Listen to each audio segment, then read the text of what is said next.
As you enter the doors of JC Community Center, there is a lobby. To your left, you see the offices of some of the administrative staff at JC Community Center.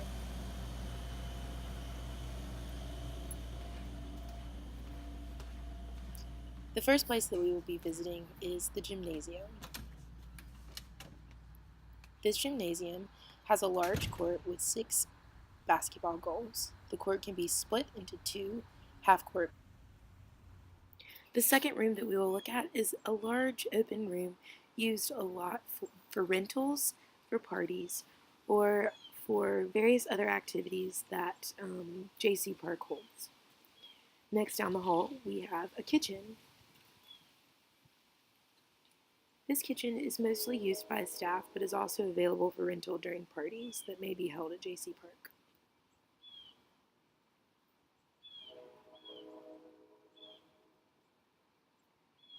The next room is a room predominantly used for dance classes,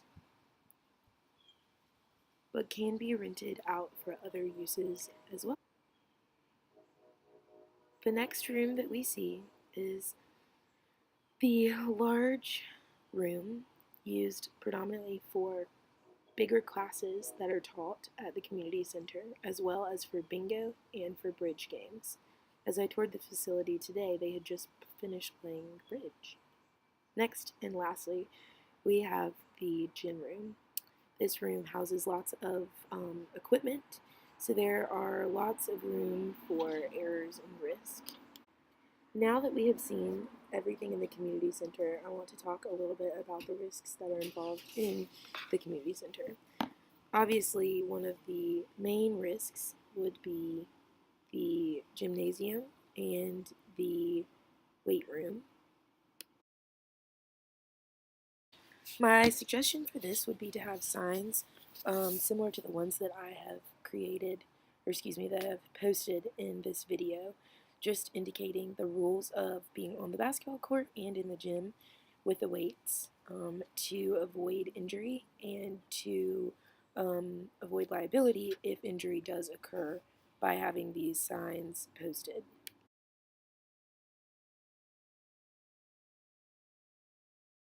Next at JC Park, we see the Frank E. Evans Administrative Building.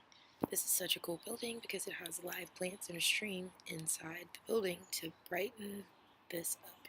This is home to the Specialized Recreation and Inclusion Services offices, as well as many other Raleigh Parks and Rec offices, as you can see.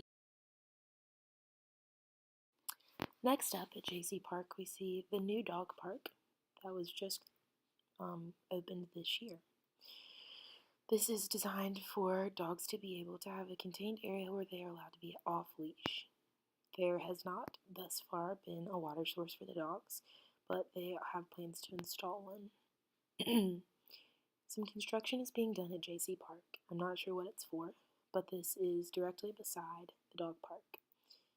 So far it doesn't seem hazardous, but in my opinion it is. Once we get up to this point where there is a rather large break in the construction fencing. There's a lot of heavy machinery being used to do this construction. Here we see the large break in the fencing for the construction work.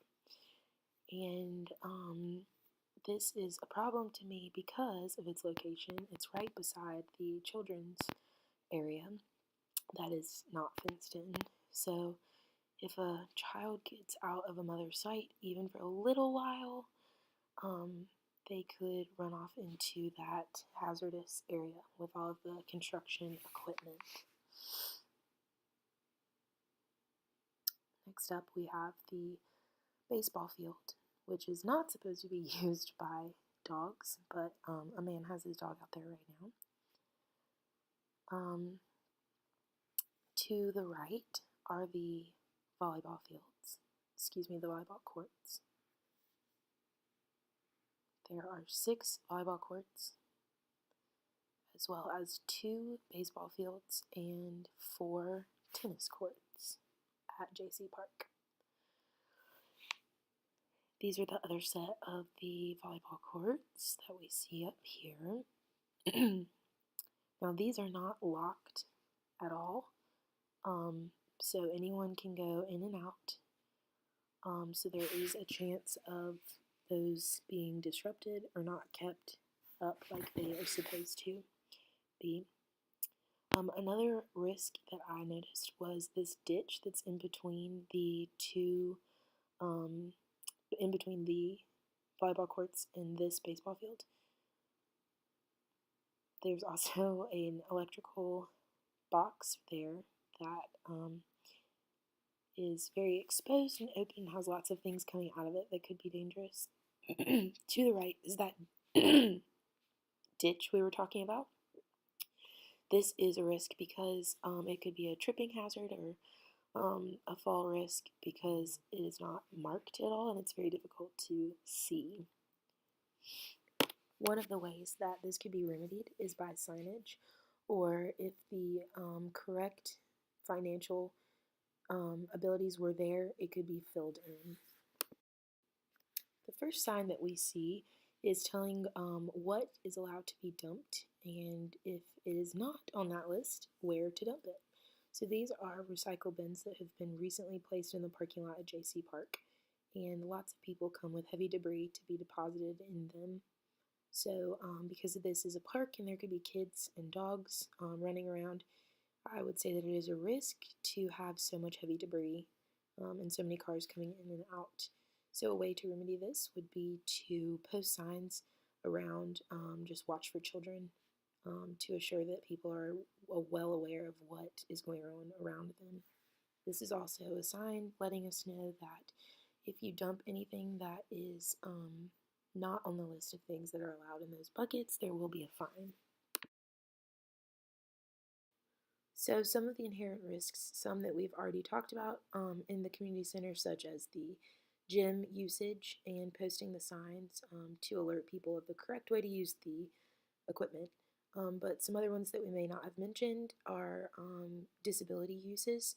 So the community center is highly accessible for those with disabilities, but other areas such as the garden, the volleyball and baseball courts, and the general grounds, like walking around the grounds, are not accessible for people with disabilities. The dog park is definitely not. The gates would be inaccessible for people with disability. So creating gates that could be accessible for people with disabilities, as well as creating level walking grounds and walking paths throughout the grounds, so in between the courts and along the sides of the courts to be able to get inside of those. And for the garden, creating a more stable path, walkway for people with disabilities or in wheelchairs to be able to go into so they can also enjoy the garden. There are several slip and fall risks. Down by the garden, there are several loose bricks throughout the walkway that could be hazardous to people that are walking through. The ditch between the beach volleyball court and the baseball field could also be, and I suggested to post a sign about that or fill it if the correct financial allocations could be made for that. There's equipment safety, so just the equipment safety in the gym. I would say as well equipment safety on the playground, posting signs about the inherent risks that could be there, and making sure that parents know that they are in charge of their children when they're on those grounds. The broken construction fence was one of my biggest things that could be fixed there. So fixing the fence and then posting sign that heavy equipment is in use and that caution should be taken while participating in activities near and around the construction. So I think that the anticipated cost of the management that I have suggested would be fairly low. The signs posted shouldn't be too expensive. The fencing shouldn't be that expensive.